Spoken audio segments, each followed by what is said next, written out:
Hi guys, ఇంకా మనకి చదువు ముగిచ్చే టైం తొందర పడుతుంది. Last part in our master degree is thesis, so I'm just going to register for it. I'll show you how we will register for thesis. Super professor office అనేది ఇక్కడే, examination department కూడా ఇక్కడే. So ప్రొఫెసర్తో meet అయ్యి paper print తీసుకొని fill చేసి examination డిపార్ట్మెంట్కి వెళ్ళాలి.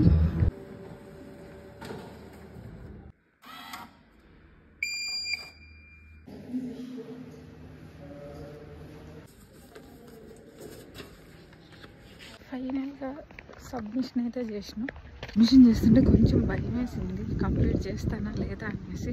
అందరికి ఇట్లనే ఉంటుందా తెలీదు, నాకైతే ఆ ఫామ్ వేస్తుంటే భయం వేసింది. బట్ వేయాలి కాబట్టి వేసేసి వచ్చిన. ప్రస్తుతానికైతే పెద్ద పని అయిపోయింది. ఇంకొక 6 monthsలో చేతిలో master degree certificate hopefully complete చేస్తే